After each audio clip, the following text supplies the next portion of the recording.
Buenos días, buenas tardes a los periodistas que participan de la conferencia de prensa virtual Respaldo Nacional e Internacional a la impugnación de la regulación que permite actividades de fracking en Mendoza, Argentina.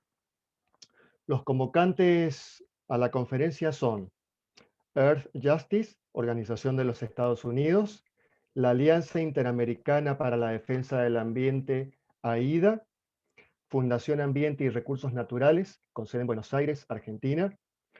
Organización Identidad Territorial Malalhueche, con sede en Malargüe, Mendoza, Argentina.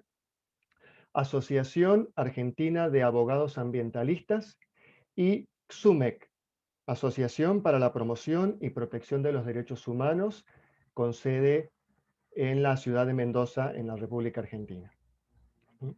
El motivo de la convocatoria es comunicar que las organizaciones mencionadas han realizado presentaciones judiciales ante la Corte Suprema de Justicia de Mendoza, para aportar elementos de juicio que el tribunal deberá evaluar a la hora de dictar sentencia en la acción de inconstitucionalidad que interpuso la ONG Oikos Red Ambiental en el año 2018 y que se acerca a la etapa de decisión de los Supremos.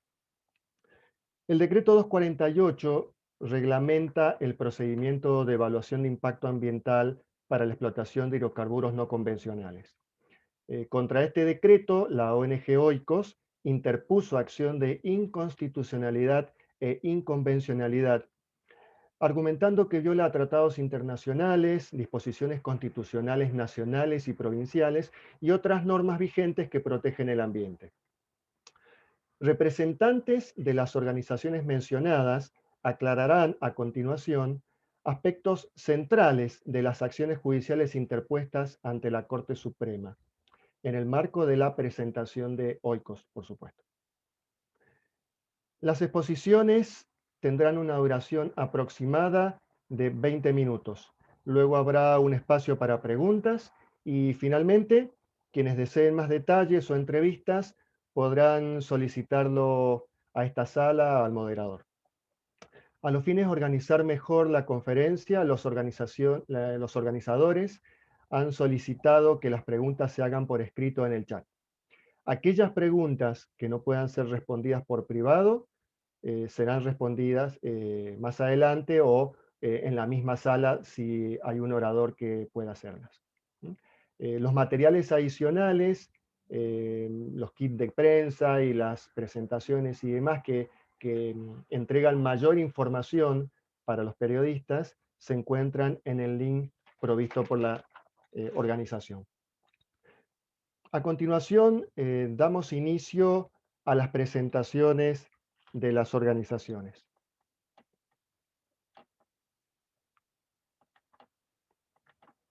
Vamos a comenzar con Andrés Ángel, es científico de la organización AIDA. Las exposiciones serán en torno a los 2 minutos y medio cada una. Les pedimos a los expositores ajustar los horarios y los tiempos todo lo que se pueda. Perfecto. Adelante, Andrés. Mil gracias, Eduardo. Buenos días a todas y a todos. Muchas gracias por la presentación y a ustedes por su asistencia. Bueno, básicamente mi rol va a ser introductorio en esta etapa de esta sesión. Entonces, como creo que ya llegados a este punto no es muy necesario ahondar demasiado en conceptos básicos, sobre todo en países como México y Argentina, en donde ya hay experiencia con la técnica, daré apenas una breve definición de fracking a modo de introducción para que todos y todas estemos en la misma página. Entonces, empecemos. El fracturamiento hidráulico en yacimientos no convencionales o fracking es una técnica de extracción de hidrocarburos que se basa principalmente en la generación y apertura de fracturas en rocas de grano fino susceptibles de contener gas y o petróleo. Esto se hace a través de la inyección de grandes volúmenes de fluidos a altísimas presiones y por medio generalmente de pozos direccionales para maximizar el segmento del pozo que queda en contacto con la roca y así obviamente aumentar la capacidad de extracción. Lo anterior con el objetivo de liberar y conducir los fluidos atrapados en ellas, y esto es grosso modo de lo que estamos hablando en este proceso. Ahora bien, Se les denomina no convencionales, en primer lugar, porque se realizan en rocas que antes no eran objetivo principal de extracción, o sea, las rocas de grano fino, poco permeables y todas las características que más o menos todos conocemos, denominadas usualmente shales o esquistos, mal llamadas porque no son términos intercambiables, pero también se consideran no convencionales porque en la explotación se hace uso de tecnologías concurrentes muy específicas como la ya mencionada perforación direccional, o sea, pozos oblicuos, o como algunos les dicen, pozos horizontales, los fluidos de fracturamiento, la misma composición es una tecnología reciente, la generación de altísimas presiones necesarias para fracturar la roca a esas profundidades extremas y la habilidad de perforar varias laterales oblicuas en cada pozo vertical. Los impactos biofísicos de esta técnica han sido ampliamente documentados en varios países en los cuales se ha aplicado, aparte de Argentina, e incluyen, pero no se limitan a 1. Desencadenamiento de sismos, 2. Contaminación de acuíferos, 3. Intervenciones territoriales severas y 4. Exacerbación del cambio climático. Me voy a referir brevemente a estos 4 puntos y termino para que demos paso a los demás presentadores. Con respecto a lo primero y a lo segundo, por desencadenamiento de sismos no me refiero a la microsismicidad del proceso de fractura, que es apenas perceptible en superficie en el mejor de los casos y en el cual el sector se empeña en concentrarse, sino a la mucho más significativa sismicidad inducida, generada al inyectar volúmenes grandes de fluidos de retorno en diferentes acuíferos. Acuíferos que además se contaminan a perpetuidad debido a esta práctica. Ello ocurre sean o no sean de agua potable, que es otro asunto que podía discutirse un poco más en Argentina y que ha sido alguno de nuestros principales argumentos en términos jurídicos.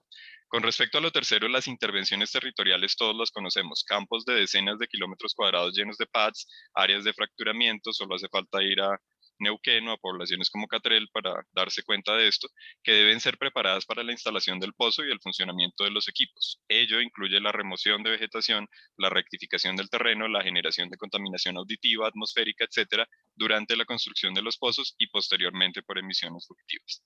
Y cuarto y último, y tal vez el más importante, la cantidad de datos que ya conocemos sobre las emisiones voluntarias e involuntarias del sector de los no convencionales son extremadamente preocupantes. Sobre ello profundizarán mis compañeros y compañeras de panel, así que con esto les doy paso para que nos comenten este y otros asuntos que hoy nos convocan. Muchas gracias y quedo a su disposición. Muchas gracias, Andrés. Andrés Ángel es científico en el área de geología y trabaja para la organización AIDA. La Fundación Ambiente y Recursos Naturales de la Argentina es una organización no gubernamental cuyo objetivo principal es promover el desarrollo sostenible a través de la política, el derecho y la organización institucional de la sociedad, enfocando su trabajo principalmente en quienes toman decisiones y en la construcción de una ciudadanía democrática y participativa. Santiago Cané, el expositor, es abogado de FARM y coordinador del área legal. Adelante, Santiago, buenos días. Buenos días, gracias Eduardo por la presentación y la palabra. El decreto 248 fue dictado para legalizar el fracking y no para proteger el ambiente. De esta manera su objetivo ya es contrario a la Constitución, que reconoce el derecho al ambiente sano, y a la Ley General del Ambiente, que regula la Constitución, que establece las herramientas de la protección. La evaluación de impacto ambiental es la principal de esas herramientas porque busca prevenir daños antes de su ocurrencia y obliga a establecer un plan de acción ante la eventualidad de incidentes que puede provocar daños. Sin embargo, el gobierno de Mendoza dictó este decreto para poner fin a los amparos que se habían iniciado contra el fracking, que se estaba realizando aprobado sin evaluación de impactos ni ningún tipo de control. Entonces, una herramienta esencialmente previa fue establecida después del inicio de la actividad, de una actividad altamente riesgosa y dañina, como acaba de contar Andrés. Con esto, el gobierno impidió que se suspenda la actividad iniciada de manera ilegal y legalizó el uso del fracking sin contemplar los graves riesgos y daños que provoca al ambiente. Para ello, llevaron adelante una audiencia pública el Día de los Inocentes, el 28 de diciembre del 17, en la que cada participante tenía solo 2 minutos para exponer sobre este complejo asunto.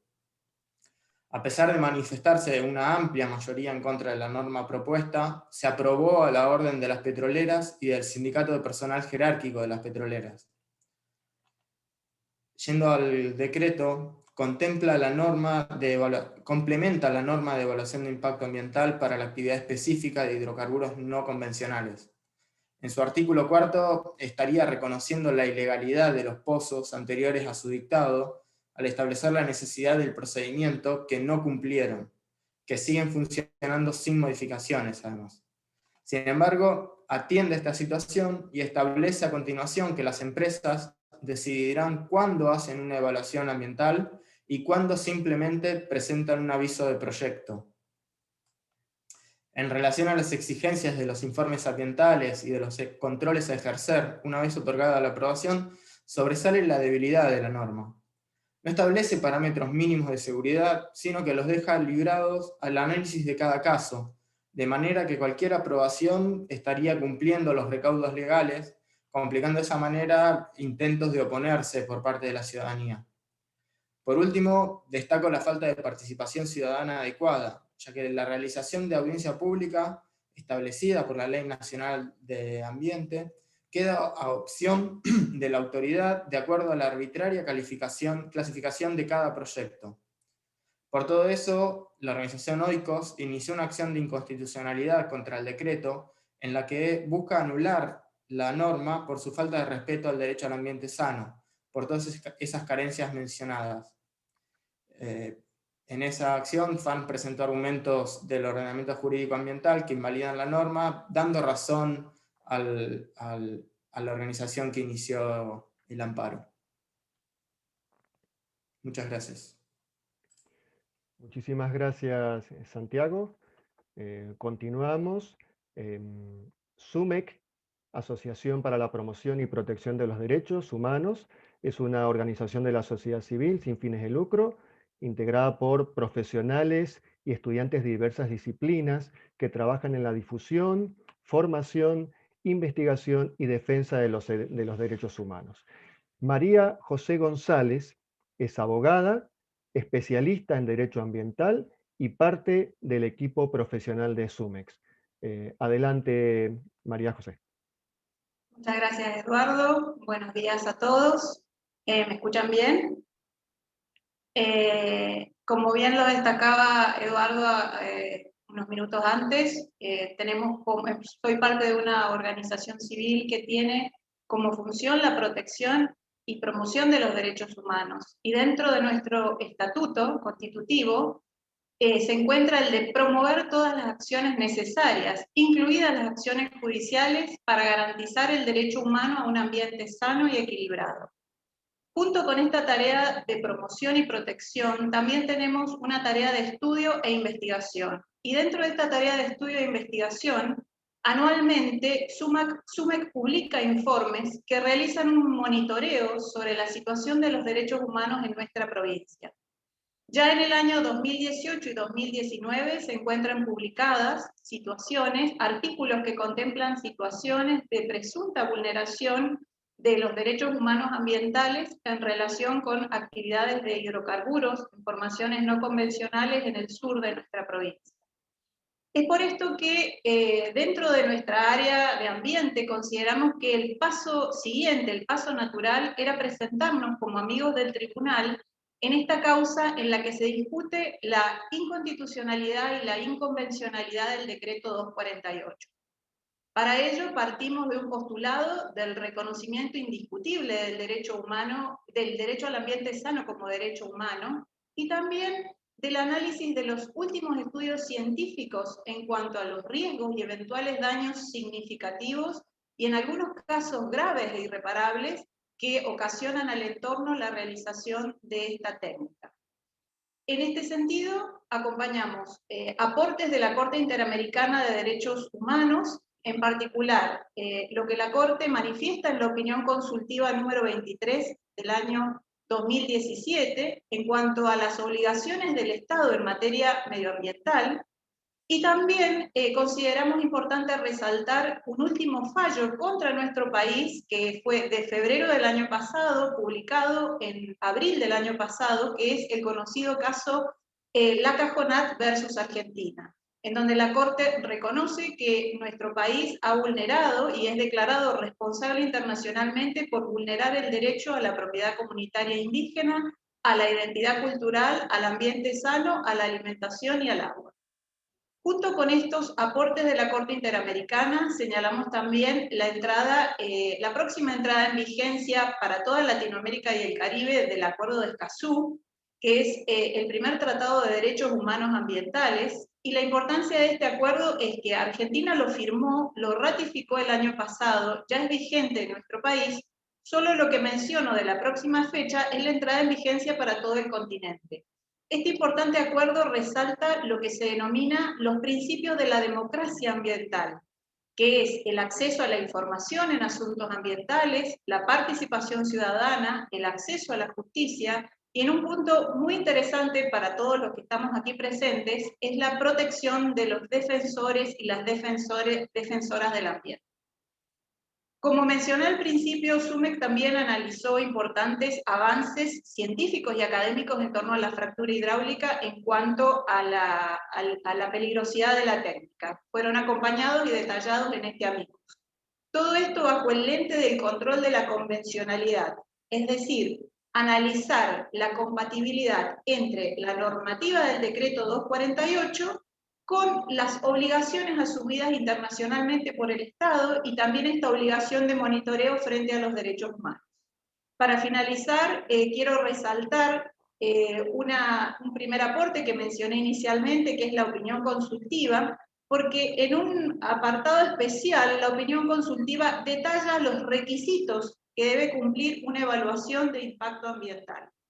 Y en eso destaca que deben ser previos, independientes, abarcativos de todos los daños, de los proyectos existentes como de los proyectos asociados al proyecto principal, participativos, estratégicos y respetando fundamentalmente las tradiciones, cultura y derecho comunitario de los pueblos indígenas. En vista a todas estas consideraciones, consideramos que el decreto 248 se encuentra en tensión no solo con la normativa de nivel nacional, sino internacional, sino con el actual estado de la ciencia y de los avances tecnológicos que alertan sobre la peligrosidad de la práctica del fracking. Muchas gracias. Muchas gracias, María José. Le toca el turno a la Asociación Interamericana para la Defensa del Ambiente, AIDA, que es una organización internacional sin fines de lucro que usa el derecho y la ciencia para proteger el ambiente y a las comunidades afectadas por daños ambientales. Claudia Velarde Ponce de León es abogada y trabaja con AIDA desde Cochabamba, Bolivia. Muchas gracias, Claudia, tus 2 minutos y medio. Muchas gracias, Eduardo. Bueno, AIDA es una organización internacional que desde 1998 trabaja en América Latina por la justicia ambiental y la protección del derecho a un ambiente sano. Parte importante de nuestro trabajo gira en torno a superar la dependencia de combustibles fósiles desde un enfoque de justicia climática. Durante estos años, estas décadas, AIDA ha acumulado amplia experiencia en relación al fracking como una técnica que ofrece un alto grado de complejidad e incertidumbre científica. La implementación de esta técnica presenta riesgo de daños sobre intereses difusos o colectivos por su relación con el impacto en el ambiente y en el clima. En línea con ello, hemos acompañado litigios en varios países latinoamericanos, aportando una visión regional y comparada de nuestra experiencia acumulada en estas décadas de trabajo. El caso más reciente es en Colombia, donde se logró una moratoria judicial al fracking basada en el principio de precaución. Dada la experticia de AIDA, en esta ocasión se presentó un escrito de amigos del tribunal aportando argumentos jurídicos y científicos sobre la aplicación del principio de precaución y en relación con las obligaciones climáticas asumidas por Argentina.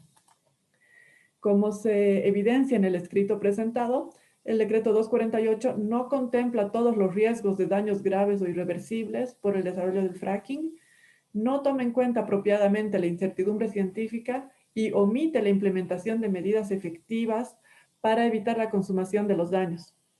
Existe riesgo de daño grave o irreversible, al menos sobre la contaminación y destino final de las aguas, la radioactividad y la sismicidad inducida como efecto de la implementación del fracking. El principio de precaución, que es parte de la legislación argentina y del derecho ambiental internacional, puede y debe aplicarse a la técnica del fracking. Por otro lado, Argentina asumió compromisos y obligaciones internacionales en materia ambiental, de derechos humanos y de cambio climático que deben atender con la debida diligencia, como lo mencionaba la abogada de SUMIC. El decreto 248 desconoce estas obligaciones al ignorar el notable incremento de emisiones de metano que se causaría como consecuencia de la implementación del fracking, lo que agrava el cambio climático y los consecuentes impactos en los derechos humanos. En particular, para el caso de Argentina, el Comité de Derechos Económicos, Sociales y Culturales de las Naciones Unidas ha recomendado la reconsideración del uso del fracking y, en su lugar, implementar energías renovables con el fin de cumplir con los acuerdos internacionales y respetar los derechos humanos. En este orden de ideas es que consideramos que se debe declarar la inconstitucionalidad e inconvencionalidad del decreto 248. La Corte Suprema de Mendoza tiene la oportunidad de generar un precedente ejemplar a nivel internacional con la primera sentencia sobre fracking y cambio climático en América Latina. Muchas gracias y quedo a su disposición. Muchas gracias, Claudia. Ahora le toca el turno a Earth Justice, que es una organización de derecho ambiental sin fines de lucro. Es la más importante de Estados Unidos en estos temas. Trabaja en el empoderamiento de comunidades históricamente relegadas por injusticias ambientales y ha logrado un importante número de protecciones básicas para las personas y para el planeta. Jacob Copas es abogado en el programa internacional de Earth Justice, donde coordina el trabajo de la organización para América Latina. Adelante, Jacob. Muchísimas gracias, Eduardo. Buenos días a todos y todas. Earth Justice somos una organización de defensa ambiental que tenemos casi 50 años de experiencia defendiendo el derecho al medio ambiente sano en Estados Unidos. Y nuestro interés de participar en ese proceso es realmente compartir información con la Suprema Corte de Mendoza sobre la experiencia norteamericana con el fracking. Ahora, cuando como país entramos en este tema de fracking hace como 15 años atrás, realmente no conocíamos ni sabíamos qué eran los posibles impactos de esa práctica, porque era una práctica muy novedosa en ese entonces y no había estudios ni información científica que nos puede decir exactamente qué posible impactos puede conllevar. Y realmente en esa época entramos a ciegas a esa práctica. Y hoy en día estamos frente a un escenario distinto. Ahora tenemos información técnica, tenemos estudios científicos que realmente han probado de que el fracking conlleva un riesgo de daños graves e irreversibles para el medio ambiente y para la salud humana. Y nuestro interés es compartir esa información con estudios técnicos y científicos para la Suprema Corte para que se pueda aprender de la experiencia norteamericana. ¿Y qué nos dice esa información? Realmente dice que hay muchos impactos que se pueden causar por el fracking, como impactos de contaminación de aire, por escape de gases de metano y también otros gases. Hay mucho peligro de contaminación de aguas superficies por derrames y accidentes y disposición de las aguas residuales de fracking. También contaminación de las aguas subterráneas, a los acuíferos. Cuando se realiza el fracking, meten cargas explosivas y agua de alta presión para abrir fracturas y grietas en la roca. Eso es como se extrae el gas y el petróleo. Pero cuando hacen eso, pueden crear fracturas que pueden llegar hasta las napas y las aguas subterráneas. Y hay evidencia en los estudios que han comprobado que eso ha pasado, aunque hay mucha distancia que separa los acuíferos de los pozos de petróleo. Eso puede llegar a 1,000 metros o 2,000 metros de distancia. También hay mucha más información hoy en día sobre un peligro de contaminación por material radiactivo, por los gases de radio y radón que se liberan junto con el gas y el petróleo. Y esos son riesgos para la salud, más que todo para los trabajadores que trabajan en la industria petrolera. Y como ya se ha mencionado, hay mucho riesgo de temblores y de sismicidad inducida por el fracking. Pero hasta hoy día no hay mucha información ni técnica sobre cómo evitarlos ni cómo mitigar esos posibles impactos. Y con toda esa evidencia de los impactos graves e irreversibles, frente a ese riesgo, es una obligación de parte de un gobierno responsable para realmente realizar investigaciones serias y exhaustivas sobre los posibles impactos para el territorio mendocino antes de autorizar la práctica. Pero lastimosamente eso no se ha hecho en ese caso. Hay otro camino para seguir. Hay otros países y otras experiencias de gobiernos que han optado por un camino para salvaguardar el medio ambiente. Y hay muchos países que ahora están intentando prohibir o promover moratorios sobre el fracking justamente para evitar esos posibles impactos. Entre los países se incluyen Alemania, Francia, Irlanda, Inglaterra, Escocia, también varias provincias de Australia, de Tasmania, Victoria, Territorio del Norte. Y en los Estados Unidos, varios estados han prohibido prohibiciones contra el fracking, como Maryland, Washington y Nueva York. Y en el caso de Nueva York, el gobierno realizó un estudio de 7 años para intentar entender los posibles impactos. Y al final de esa investigación de 7 años, ha concluido que no hay alternativas viables ni prudentes para evitar ni minimizar adecuadamente los impactos ambientales adversos del fracking. Y optaron por prohibir esto. Ahora, frente a Mendoza, realmente hay 2 caminos para seguir. Se puede entrar, como decimos hace 15 años atrás, a ciegas, sin realmente entender los impactos de fracking, o pueden optar para otro camino, aprender de los errores de otros países y conocer mejor los impactos antes de aprobar la actividad. Esperamos que el pueblo mendocino y la Corte Suprema opten para el camino mejor. Gracias. Muchas gracias, Jacob. Y para finalizar las exposiciones, hemos querido dejar quizás lo más importante, que es la percepción territorial de quienes viven la realidad del fracking en Malargüe, y por ello hemos convocado a la organización Identidad Territorial Malargüeche, que es una organización que trabaja con comunidades mapuches en el departamento de Malargüe, y coordina además el accionar de las comunidades y defiende sus derechos indígenas. En representación de Malargüeche nos va a hablar Gabriel Jofré. Buenos días, Gabriel, adelante. Mari, ¿cómo están tú? Buen día. Sí, cheta Gabriel Jofré, cheta Huerquén. Soy el Huerquén de la organización Identidad Territorial Malargüeche. Aquí en Malargüe, Huaremeu, la ciudad de Malargüe, actual sur de Mendoza, pero es el Picún Mapu, el norte del territorio mapuche. Bueno, comentarles que esta invitación a ser parte de la conferencia nos parece muy importante, saludar y celebrar este tipo de acciones conjuntas. Para nosotros es salir un poco de las presiones que se viven en territorio, que son muchas veces esas poblaciones que terminan siendo los números o parte de los debates, pero que no son los sujetos activos, ¿no?, en cada acción. En este caso, nosotros como organización hemos presentado una tercería. Esa tercería tiene como fundamento hacernos parte del proceso que OICOS inició en su momento de inconstitucionalidad e inconvencionalidad.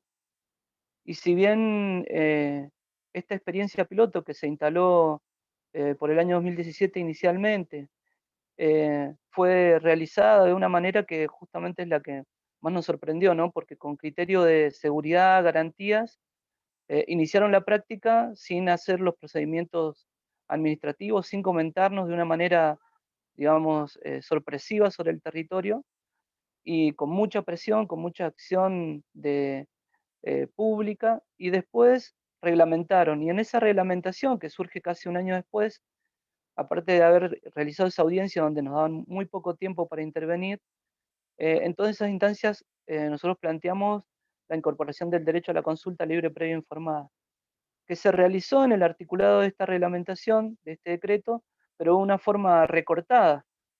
Y producto de esa forma recortada es que posterior a esas experiencias piloto y a ese avance inicial de perforaciones con la técnica del fracking, resultado de esto tuvimos que iniciar un procedimiento administrativo porque se violó realmente el proceso de consulta, desconociendo aspectos fundamentales, sobre todo la ocupación en el territorio de las comunidades Lof Limaicurref, Lof El Morro y Lof Malal Pincheira. Son 3 comunidades que son los firmantes junto con la organización y entidad territorial Malal Huech. La verdad que para nosotros es muy importante estos espacios de difusión porque podemos comunicar de manera directa también las acciones que las empresas, las corporaciones, los sindicatos, en este caso el sindicato de profesionales o de empleados jerárquicos que se llama, que convocaban asambleas masivas y salían por el pueblo a difundir de manera callejera, ¿no? Una manera bastante de presión, inclusive diciendo que ajusticiando públicamente a las organizaciones ambientales, a las comunidades, planteando de que había licencia social para realizar la técnica. Y bueno, estos procesos en una población empobrecida, con un alto nivel de desempleo, las presiones a los pobladores locales, rurales, concretamente nosotros en ese periodo, en el inicial del 2017, intentamos desarrollar una supervisión comunitaria, un aspecto que siempre se plantea desde las organizaciones indígenas, y bueno, con grupos de seguridad privados y con funcionarios de las mismas empresas, nos bloquearon el acceso, no nos permitieron ingresar a las zonas para ver en los niveles de afectación en su momento, y obviamente, como nos habíamos enterado de algunos de estos incidentes, como le llaman ellos, derrame, logramos, a través de los medios de comunicación, de una filmación que hicimos, tener una prueba del reconocimiento de esos incidentes. El supervisor a cargo de la experiencia piloto en el 2017 reconoció ante las autoridades de la organización que intentábamos ingresar que habían habido derrames en ese momento. Bueno, básicamente lo que nosotros entendemos es que si realmente hay condiciones de seguridad jurídica, garantías de que son técnicas y seguras, ¿por qué hacen de esta manera las cosas?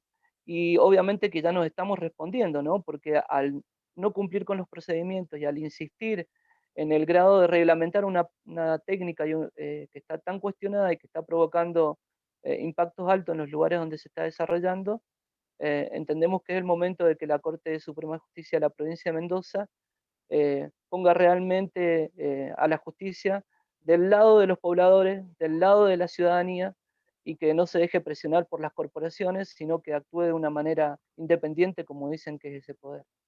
Feika Muten, Peumangen, Kumaropu. Gracias. Muchísimas gracias a vos, Gabriel.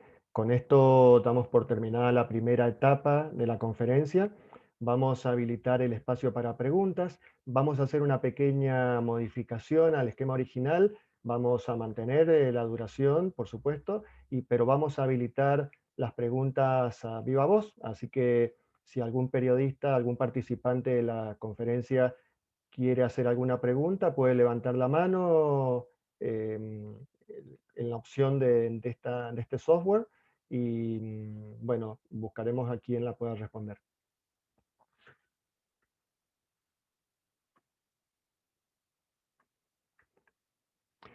Mientras se organiza esto, a mí me han llegado 2 preguntas.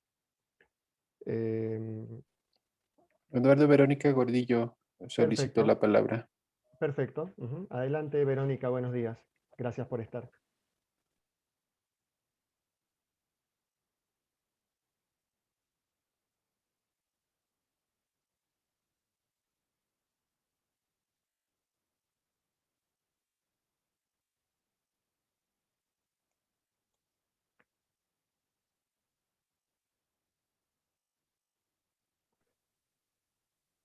No sé si alguien escucha, pero yo no.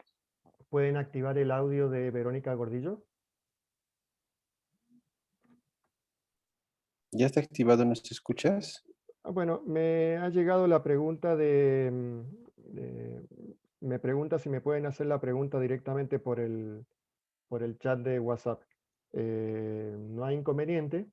Mientras tanto, organizamos el aspecto técnico aquí para que puedan habilitarle al resto de los periodistas. Verónica, estoy escuchando, estoy leyendo tu pregunta.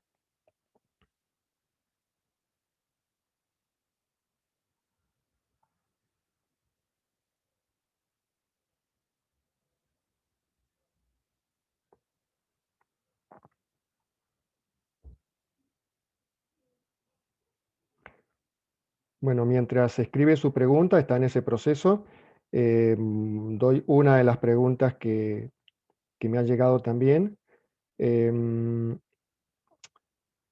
Aquí hay una pregunta para la gente de AIDA.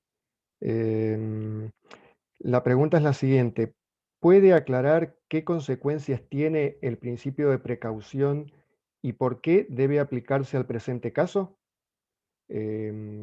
Supongo que esto va para Claudia Velarde. Adelante, Claudia. Sí, yo puedo responder. Muchas gracias, Eduardo.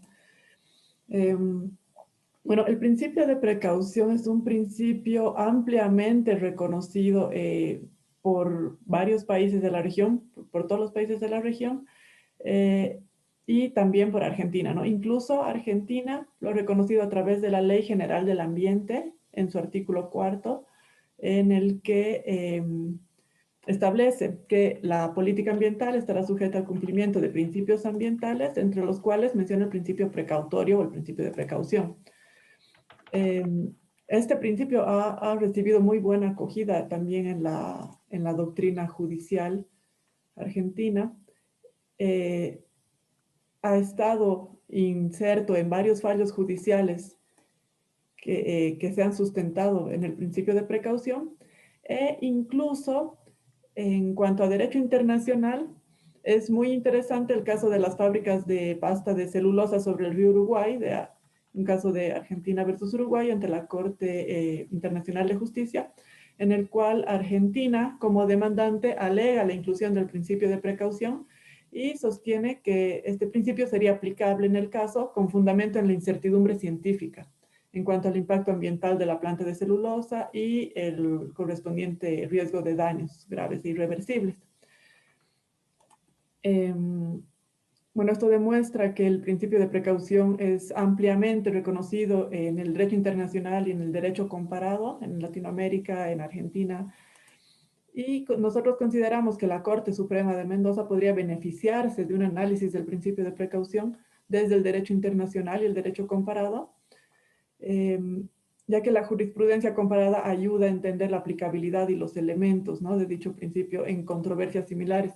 Un caso reciente es el caso de Colombia, que les comenté brevemente durante mi exposición.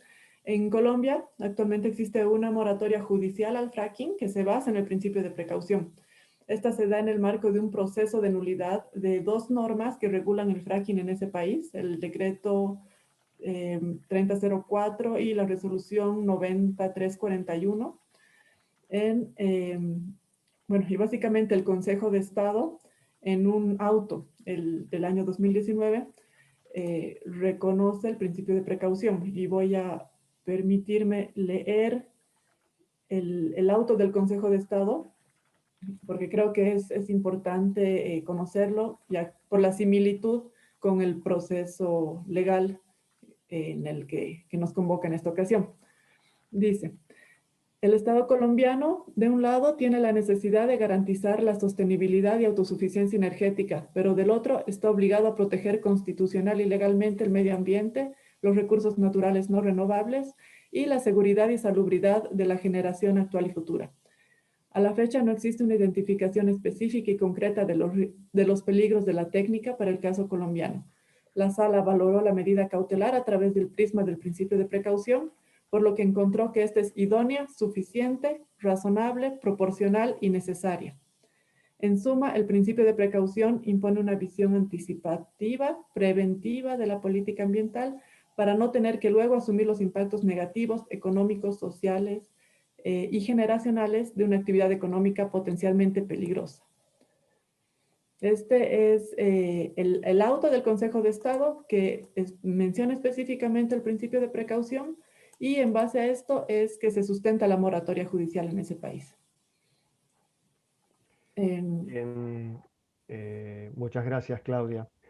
Aquí tengo la pregunta de Verónica Gordillo, periodista de Mendoza. La primera es, ¿en qué países de Europa y América Latina está permitida la técnica de fractura hidráulica? No sé si Jacob o Andrés, alguno puede contestar esta consulta.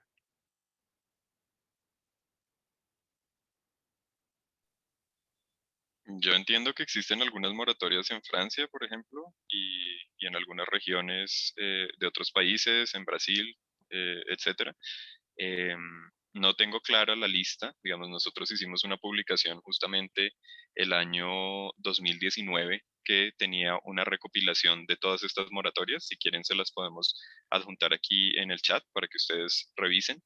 Y evidentemente algunos estados de Estados Unidos también han optado por esto. Tal vez Jacob pueda hablar un poco más al respecto. Pero digamos que en todos ellos se ha tenido en cuenta el principio de precaución y se ha tenido en cuenta la evidencia científica que ya existe, que de hecho se hizo, como Jacob dijo, ex post. Digamos, todos estos proyectos piloto o proyectos de investigación se hicieron después de la aplicación de la técnica de forma masiva en Estados Unidos. Entonces, ya con esa evidencia y con también la incertidumbre respecto al cambio climático, se han tomado estas determinaciones en muchos países. Si me permiten, voy a buscar la publicación y se las adjunto en el chat.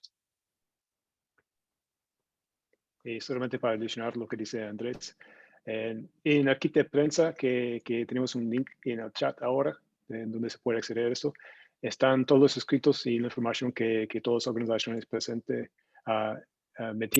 presentamos a la Corte Suprema. Y dentro de nuestro escrito tenemos también una descripción de varios de los moratorios y prohibiciones que se encuentran en países como en Europa y también en Australia y Estados Unidos. De los países en América Latina donde se ha autorizado el fracking, y actualmente están, bueno, de los países donde realmente hay recursos de shale, donde se puede utilizar la técnica de fracking. Está Argentina, en varias partes de Brasil está prohibido, pero en otras partes todavía está permitido. En Colombia actualmente, como ha mencionado Claudia de AIRA, está una prohibición, una moratoria judicial, y que se puede convertir en una prohibición en una moratoria permanente. Estamos esperando eso. Y en México está prohibido, no está prohibido, pero hasta el momento el gobierno actual ha pronunciado que no va a seguir explotando por fracking por cuestión de los daños, pero no hay una prohibición por ley actualmente. Muchas gracias a ambos. Claudia, ¿querías agregar algo? Sí, Eduardo, muchas gracias. Solamente quería comentar muy brevemente que en Uruguay se ha decretado también mediante ley una moratoria de 4 años para el fracking a nivel nacional, tiempo durante el cual se ordenó una conformación de una comisión científica con el fin de evaluar la conveniencia o no de la implementación de esta técnica. Este es un caso emblemático que lo tenemos aquí en Latinoamérica, en Sudamérica, y vale la pena tenerlo presente. Muchísimas gracias, Claudia. Aquí tengo, Santiago, ¿querías agregar algo al respecto de esto? O... Sí, gracias, Eduardo. Verónica consultó por los países en los que está permitido. En principio, las actividades productivas están permitidas salvo que estén prohibidas. Lo que ocurre es que no todos los países está regulado cómo se tiene que hacer. A lo que es seguro es que en todos lados se tiene que hacer previamente una evaluación de impacto ambiental para establecer cuáles son los impactos, ver si es viable hacerlo. Más allá de que haya una reglamentación específica de la actividad, autorización o no. Lo que ocurrió en Mendoza es que no se hizo esa evaluación de impacto ambiental antes de que inicien los pozos, y solo se estableció para futuros pozos una vez que varias organizaciones iniciaron amparos para suspender lo que se estaba haciendo. Entonces, no es que necesita estar autorizado, pero necesita estar controlado y necesita que se realicen las evaluaciones de impacto ambiental de manera previa a su autorización. Gracias. Muchas gracias, muchas gracias. Tengo otra pregunta. Dice, ¿es real que existe una técnica para sacar el petróleo de la roca menos invasiva, pero que como es muy costosa, las empresas no las ponen en marcha? No sé si esto será algo como para Andrés. ¿Podrías responder? ¿Puedes repetirme la pregunta, por favor? Sí, si existe alguna técnica para extraer el hidrocarburo no convencional que sea menos invasiva, que produzca menos riesgo ambiental y que si esta existe, como se dice, que quizás es muy costosa y las empresas no las ponen en marcha, ¿hay una cuestión económica en relación a las técnicas seleccionadas o hay una Sí, claro. limitante tecnológica? Ujú. Sí, principalmente las limitantes son tecnológicas. Que existan, digamos, ya depende de lo que nosotros entendemos por hidrocarburos no convencionales. Si entre esos hidrocarburos hablamos de clatratos de metano o hablamos de el gas asociado a mantos de carbón o hablamos de otro tipo de depósitos, tal vez existan otras técnicas. Cuando estamos hablando de rocas como los shales o las lutitas, mal llamadas esquistos en algunos momentos o pizarras, cuando estamos hablando justo de este tipo de yacimiento y de este tipo de depósito, no existe ninguna otra técnica, porque digamos que la técnica se fundamenta en el principio de que estas rocas tienen tan baja permeabilidad, sí tienen porosidad, o sea, sí tienen hidrocarburos, sí tienen gotitas de petróleo atrapadas entre los granos de la roca para que nos entendamos, pero tienen una permeabilidad tan baja, es decir, esos poros no están conectados, que no hay ninguna otra manera de hacerlo. Digamos, se ha intentado fracturar la roca de muchas maneras, entre otras cosas Estados Unidos en la década de los 60 también intentó detonar dispositivos nucleares eh, de manera subterránea para hacer este trabajo, para hacer el trabajo de fracturas. Se hizo un experimento al respecto, pero realmente la única forma o la forma mm, más convencional es el tema de fracturar a través de un fluido a altísimas presiones. Yo no vería ninguna otra manera de que esto se pueda explotar, porque el hidrocarburo no ha migrado a una roca almacén que sea mucho más fácil de extraer. Entonces, en principio no. Y el tema económico, pues es un tema al que podemos referirnos porque por lo general estas actividades se basan en un principio de deuda. Siempre las inversiones, cuando paran las inversiones, en el tema de fracturamiento y en el tema de completamiento de pozos para la producción. Estos pozos son pozos de vida extremadamente corta comparados con los pozos convencionales y eso implica que la escala es mucho mayor y los impactos, por lo tanto, son mucho mayores porque se necesitan muchísimos más pozos de hidrocarburos no convencionales para generar la extracción, el volumen de extracción de un solo pozo de volumen de hidrocarburos convencionales. Muchísimas gracias, Andrés. Hay una pregunta para Gabriel de Carolina. Em, la pregunta es, Gabriel Jofré, ¿no? Quisiera saber si como defensores ambientales han sufrido ataques por denunciar estas malas prácticas del fracking. Gabriel. Sí, ahí puedo contestar. En un principio, las formas directas de presión más tradicionales, que es poder hacernos algún ataque en territorio, generar algún tipo de acción de eso, hasta el momento no la hemos tenido directamente, sino a través de acompañado con estrategias judiciales. Por ejemplo, en el año 2019, una familia que está disputando no ser desalojado, en el marco de una ley nacional de emergencia que prohíbe los desalojos, no solo fue desalojada del lugar donde estaba resistiendo, sino que aparte fue arrasado todo su puesto de crianza histórico de cientos de años. Entonces, la acción, digamos, o en otros lugares donde hemos intentado resistir, utilizan un artículo del Código Penal Federal que se considera un delito si afectas el transporte de alimentos o de energía. Ese resabio que tiene el Código Federal, el Código de Procedimiento, digamos, penal, también se aplica a los códigos provinciales. Y bueno, hemos tenido acciones acompañadas, pero también la estrategia nuestra, que por lo menos en este territorio, entendimos que detrás de la estrategia penal o de la resistencia directa, hay una acción coordinada de estos grupos de abogados para llevar el conflicto a términos penales, si hay un delito o no por parte nuestra, o sea, nos terminan declarando delincuentes a nosotros.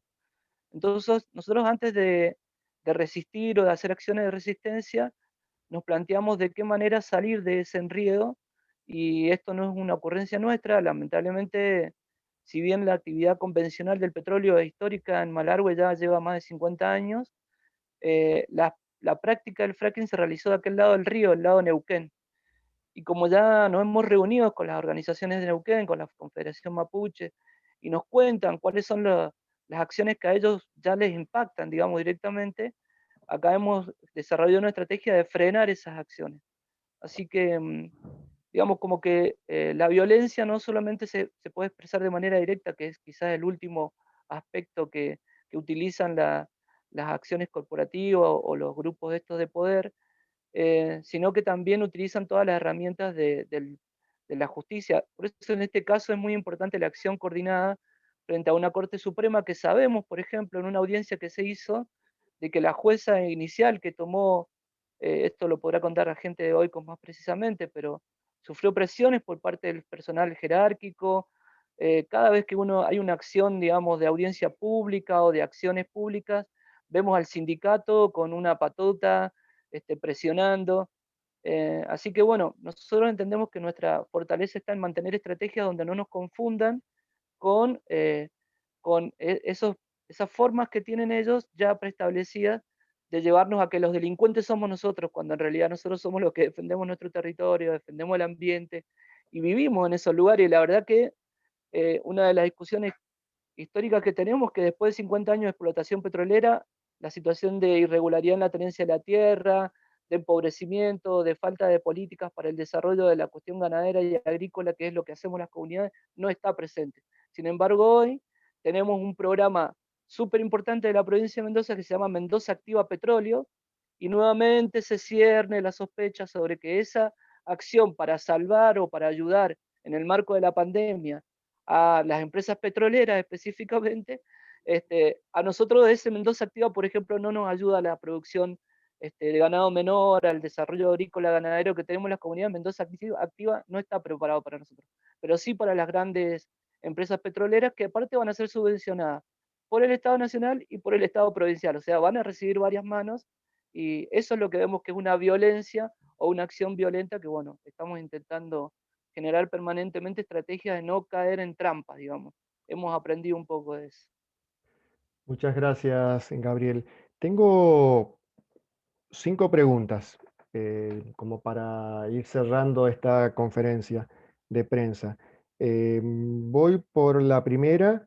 Les pido, digamos, brevedad en la respuesta, y en todo caso les puedo hacer el contacto directo para brindar mayores detalles a los periodistas. La pregunta es, en términos geológicos, ¿las condiciones en la cuenca de Mendoza no son las mismas que las de la cuenca de Neuquén?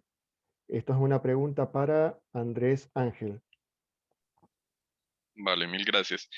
Desde el punto de vista geológico realmente son muy similares. O sea, estamos hablando de una cuenca sedimentaria.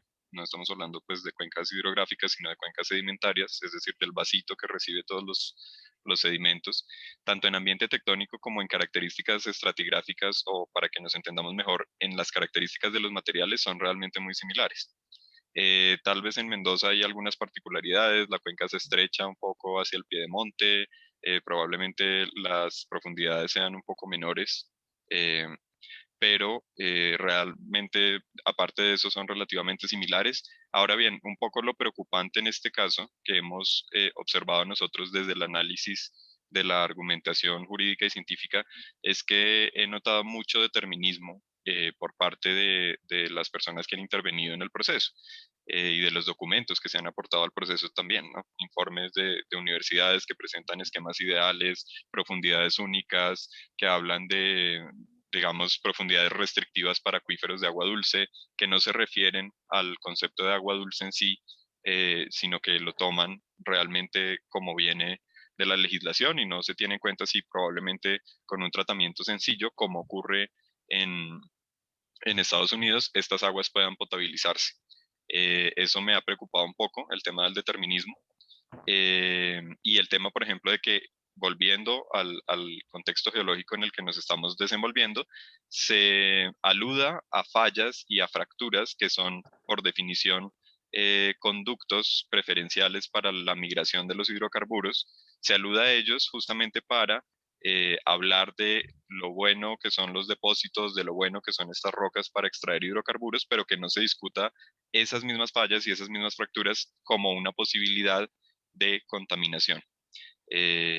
Entonces, son muy similares, pero sí creo que no están bien reflejadas en el proceso todas las complejidades geológicas y sobre todo no están bien caracterizadas para que se pueda entender en el caso específico de Neuquén versus Mendoza cuáles son las similitudes, cuáles son las diferencias y que un juez de la República Argentina pueda fallar de manera, pues, con información completa. Esa sería como la respuesta. Gracias, Andrés. La siguiente pregunta es para todos, para que la puedan responder. Es si pueden aclarar si la Corte tiene tiempos para decidir, es decir, si está pronta la resolución de esta causa.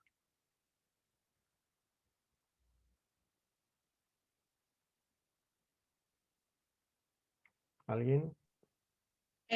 Yo, Eduardo, desde el aspecto técnico, la Corte se encuentra en la etapa de admisión de pruebas, de presentación de las pruebas.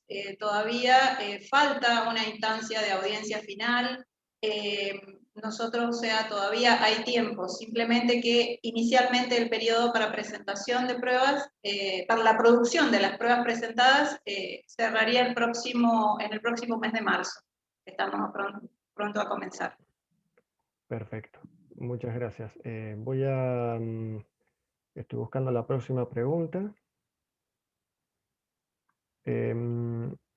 Aquí alguien,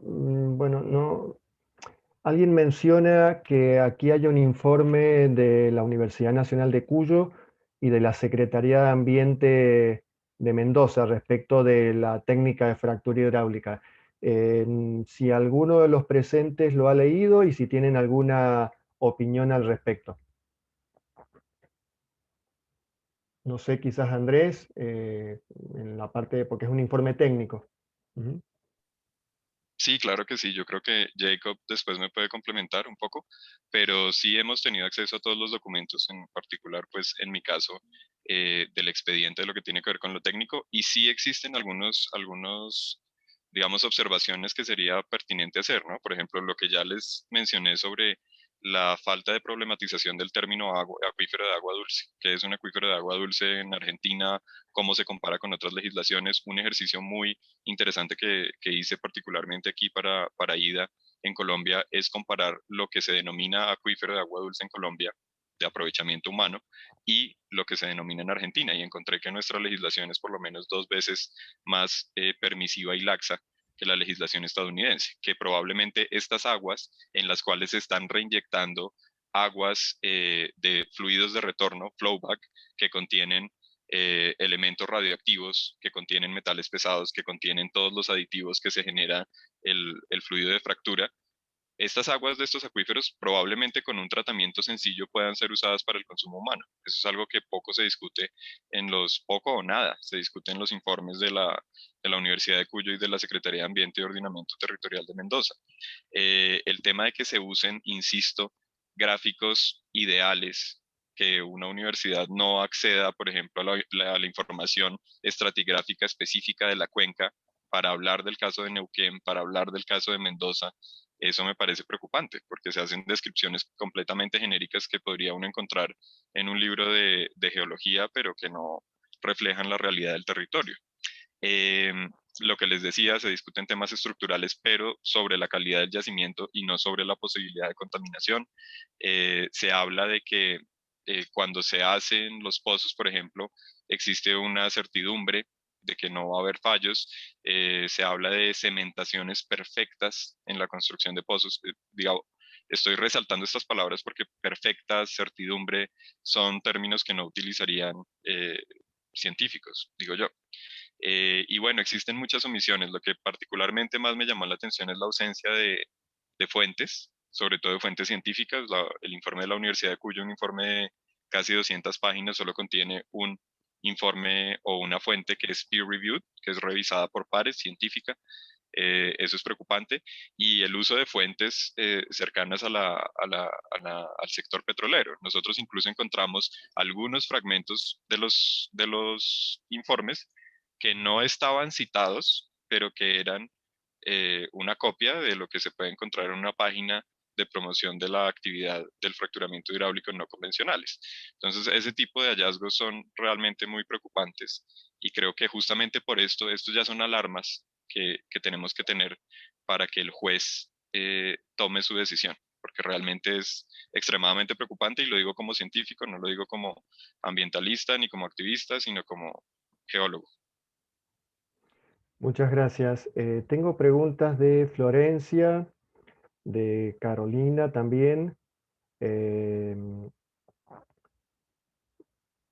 estoy... aquí las tengo. Bueno, tiene dos partes esta pregunta. Una ya ha sido respondida justamente con la anterior o en buena parte. Dice, ¿cuáles son los impactos acumulativos más representativos de esta actividad? ¿Cómo afectan los mismos a nivel social, ético, económico, ambiental? Hay abundante información en las organizaciones convocantes, en sus sitios web. Hay también un informe de FARM sobre vaca muerta argentina, en vaca muerta aquí en Argentina, que incluye la parte de Mendoza. Ahí hay muchísima información en todos estos sitios web para responder esta pregunta, los sitios web de las instituciones. Y si no, por supuesto, si hay alguna aclaración se puede hacer. Y después tiene una segunda parte que ¿es exitosa su prevención mediante reglamentación legal? Se refiere a la técnica, ¿no? Que si uno la reglamenta, ¿realmente es exitosa la prevención de impactos ambientales? Es casi una pregunta de derecho, pero ¿Podría hacer una intervención, Eduardo? adelante, de Gabriel. En realidad, a nosotros, yo voy a contar una anécdota que pasó en la audiencia pública del fracking. Se presentó un responsable de la Universidad Nacional de Cuyo diciendo que ellos estaban elaborando los informes necesarios y la presentación. Se hizo un rumor en el ambiente y obviamente también en esa audiencia participaron las asambleas. De las asambleas también participan investigadores, científicos, y se hicieron pedidos de informe a la universidad porque no era oficial la presentación. No sabemos en qué momento se hizo oficial, pero al momento de ser presentada no había pasado por el consejo ni directivo de la facultad específica de, creo que es de petróleo o algo así, y ni tampoco por el consejo superior de la universidad para tener el aval. Esto nos pasó no solo con esto, también nos pasó con Portezuelo del Viento, y también nos suele pasar con la Dirección de Protección Ambiental, que argumenta, digamos, la reglamentación, los procedimientos. Segunda anécdota, y con esto para que cuentan, digamos, como que responde más claramente que los fundamentos científicos, como decía Andrés Ángel, son, digamos, bastante flojos de papeles, pero que son los que llegan también a la Corte Suprema. Y después las acciones, si nosotros no denunciamos y no hacemos visible, tampoco llegan. En el caso nuestro, de la tercería, en un momento inician una nueva área, porque están proyectadas cerca de 10 áreas que les empezaron a otorgar a partir de este reglamento la posibilidad de exploración y explotación no convencional, que no la tenían antes, ¿no? Entre esas, la continuidad del área donde se hizo la experiencia piloto, que se llama Puesto Roja, es el área La Brea. Cuando en un momento estábamos nosotros en territorio y llega la Lonco, que es mujer de la comunidad, se comunica que encontró una persona en una camioneta de una empresa durmiendo al lado del puesto y que le preguntó qué estaban haciendo y empezaron a ver que tiraban cables, que venían camiones, venía la sísmica, la empresa que hace la exploración. Obviamente hacemos todo el procedimiento de denuncia necesario, digo, un poco largo, pero para hacerlo corto, terminamos en una especie de mesa de diálogo, ¿no? ¿Por qué le dijimos? Porque como ya habían avanzado y necesitaban avanzar y no podían porque ya se había hecho público, nos solicitan una reunión a las comunidades afectadas, que en ese caso eran 3. Hacemos una reunión en un puesto para iniciar una experiencia previa a una mesa de diálogo cuando se fuera a dar la explotación, porque la exploración de alguna manera podía considerarse una etapa también conjunta. Se acordó una supervisión comunitaria, o sea, nosotros pusimos 5 personas de la comunidad que hicieron supervisión de esa acción, pero lo que nos enteramos con posterioridad es que ese acta que firmamos ese día, donde no participó la Dirección de Protección Ambiental, sí participó la municipalidad con una referente, pero no en grado de haber sido muy avalada, porque no solamente se está violando el territorio comunitario, sino un área protegida local que cuida, básicamente es paleontológica, o sea, un área municipal que cuando nos presentó la empresa lo que ellos tenían como documentación, no aparecía ni la comunidad, ni siquiera aparecía el área protegida, y aparte nos enteramos que la resolución habilitante para iniciar la tarea no estaba hecha.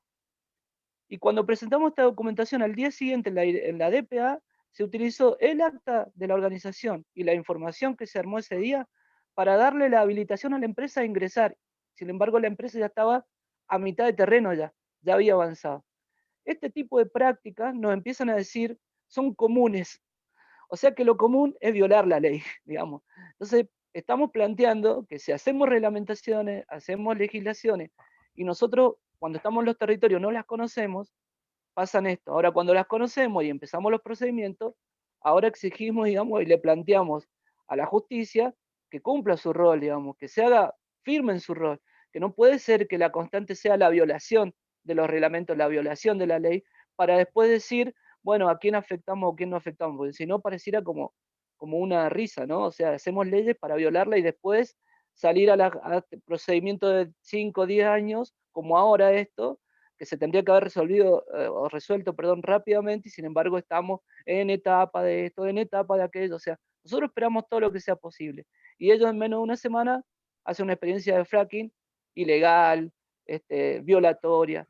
No sé si sirve, pero quería acompañarlo porque me parecía que más que detalle técnico también tiene que ver con esta constante, ¿no? Violación permanente de reglamentación, informe de los medios raros de algunos organismos, entre comillas, no científicos, que también se ponen en cuestión porque permanentemente hacen esto, ¿no? Esperaremos algún día que nos traigan si realmente fue avalado por el Consejo Superior de la Universidad Nacional de Cuyo los informes que han presentado, que dicen de la universidad haber presentado. Muchas gracias, Gabriel. Quedan 2 preguntas, nada más. Hay una que ya ha sido contestada, es en qué evidencia técnica científica se basa la reglamentación hecha por el gobierno de Mendoza. Pero bueno, a ver, Santiago, ¿querías aclarar algo con esto? Sí, de las cuestiones técnicas que mencionaron son las que están en el expediente judicial, en el juicio por la nulidad. Los antecedentes de la norma no son los mismos, no necesariamente son los mismos que se presentaron ahí. En los considerandos del decreto, que es donde se deberían mencionar esos informes técnicos, no hay ninguno. Lo único que hay es una referencia al dictamen del área legal de la Dirección de Protección Ambiental y de la Secretaría de Ambiente. Eso haría pensar que no han tenido mucha evidencia científica para determinar la reglamentación.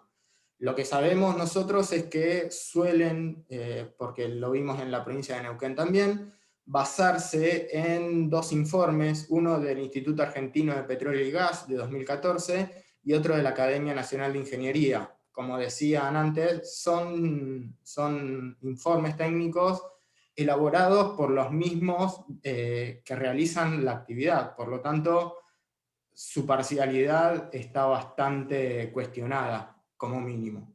Quería hacer esa salvedad de que lo que se mencionó antes era lo que consta en el expediente judicial, que no son los antecedentes del decreto necesariamente. Bueno, otra pregunta que la hace Carolina es si el acuerdo de Escazú vendría a cambiar la situación de peligro que tiene la comunidad mapuche, en el sentido de que no se le están respetando algunos derechos, o si de repente no sería el acuerdo de Escazú y podría ser alguna otra norma. No sé si alguno de los abogados o María José habías hablado Sí, algo sí, sobre sí, esto. yo intervengo en colaboración con Gabriel. Como resalté en mi exposición, el acuerdo de Escazú, si bien tiene en la primera parte lo que mencioné como democracia ambiental, acceder a la información, la participación ciudadana y el acceso a la justicia, tiene principios estos que ya se encuentran en nuestro derecho vigentes, tal como mencionó la doctora Velarde de AIDA. Nuestra Ley General del Ambiente contiene estos principios y a su vez esos principios son contenidos en la Convención Americana de Derechos Humanos, de la cual ya somos signatarios desde el año 1984 y que forman parte de nuestra jerarquía constitucional a partir de la reforma de 1994. Pero la particularidad del Acuerdo de Escazú es esto, incluir la protección para los defensores y defensoras en cuestiones ambientales. ¿Por qué se hace eso? Porque tanto en América Latina como el Caribe se monitorea que en cuestiones de defensa de derechos humanos, los que están en mayores riesgos son los defensores ambientales. Es así que, bueno, este acuerdo fue firmado por Argentina en el 2018, fue ratificado el año pasado por nuestro Congreso, o sea que ya es un acuerdo vigente para nosotros. Lo que mencioné y vuelvo a reiterar del 22 de abril es el hecho de que entra en vigor en toda América Latina y el Caribe, pero creo que brindaría una herramienta de protección para nosotros los defensores ambientales. Bien, quería aclarar, hay una última pregunta que se ha respondido, la respondió Gabriel hace muy poquito, y es que la hace Florencia. ¿El fracking se realizó en territorios indígenas? ¿Se está garantizando la consulta y el consentimiento? Bueno, ya había sido respondida, básicamente sí, se hizo en territorios indígenas y no se ha garantizado la consulta y el consentimiento, con lo cual este acto o esta omisión vulnera también un convenio internacional. Gabriel, ¿querías agregar algo? La última pregunta y ya con esto cerramos. ¿No? Bueno. ¿Sí? Solo puedo hacer una aclaración final ahí con respecto a una situación que no podemos dejar de lado, y es el rol de la Dirección Provincial de Irrigación en Mendoza. En particular, Mendoza tiene una ley provincial del agua muy también que es necesario revisar, digamos, porque sostiene la concentración de la tierra y básicamente lo que ha permitido hacer el uso del agua es que los lugares donde se han realizado la experiencia pilotos son territorios en conflicto con grandes terratenientes. Estamos hablando de holding de inversión internacionales que retienen en esa zona, en las nacientes del Atuello y el río Salado, casi 1 millón de hectáreas.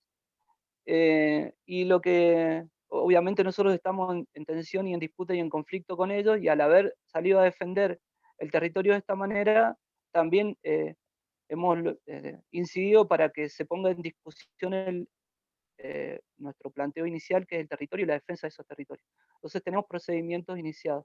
Y el otro punto es que Mendoza, este año, estamos todos contentos ahora de ver nieve en la cordillera, pero durante los últimos 15 años el impacto de la sequía ha sido altísimo, muy alto. Entonces en el 2017-2018, que se estaba viendo el pico, la Dirección de Irrigación terminó hablando de nueva normalidad, de que ya la sequía era tan permanente, había pasado 10 años, entonces bajó sus estándares para permitir el uso del agua, porque ya indefectiblemente la sequía ya iba a mantenerse. Nuestros GEN, nuestras fuerzas territoriales demostraron que eso no es así. Este año tenemos nuevamente nieve en la cordillera, ha llovido por lo menos acá en esta zona lo que tendría que llover en promedio durante todo el año. Este año 2021 ya ha llovido todo ese promedio de agua. Entendemos que va a ser un par de años más así para poder recuperar el impacto de la sequía de los últimos 10 años, pero eso también implica que muchas veces los fundamentos científicos que ellos argumentan y estas reglamentaciones, ¿no? Es para reglamentar también y cubrir de una manera, como decimos, va acompañado este decreto por un decreto de irrigación que se llama 249, creo también, y que también está en cuestionamiento, y por eso quería también sumarlo antes de cerrar la conferencia, porque hay un rol muy importante de garantizar, digamos, la ilegalidad también por parte de la Dirección General de Irrigación de la provincia, y cómo esto en territorio se expresa de una manera muy concreta, cuando hacen pozos alrededor, porque hacen una serie de pozos para medir el agua, porque eso fue una exigencia en la segunda etapa, en el territorio comunitario afectado. La gente de la comunidad fue a plantear inclusive decir, bueno, ya que hicieron pozos de agua, entréguenos agua para que usemos nosotros. No, ese agua no se puede usar porque es un agua que tenemos nosotros para analizar si se contamina o no la napa.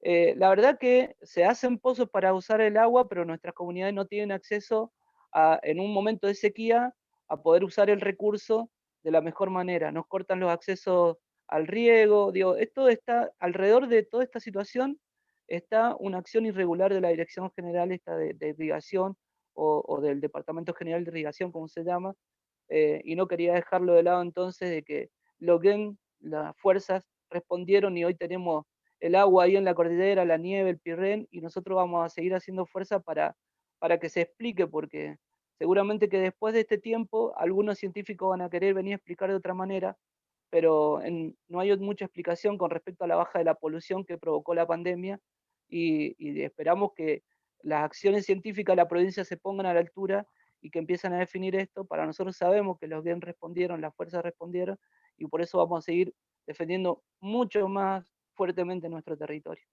Muchísimas gracias, Gabriel. Muchas gracias a todos. Con esto damos por finalizada la conferencia de prensa virtual. Si los periodistas desean alguna información adicional, lo pueden enviar vía chat o por los medios que ellos consideren convenientes, así como entrevistas en los futuros días, y los mantendremos informados de todas las actividades que estén en torno a este caso ante la Corte Suprema de Mendoza. A todos, expositores y participantes, muchísimas gracias y nos veremos pronto. Gracias, buen día a todos. Muchas gracias, Muchas buenos días gracias. a todos. Hasta luego. Luego. Voy a callar.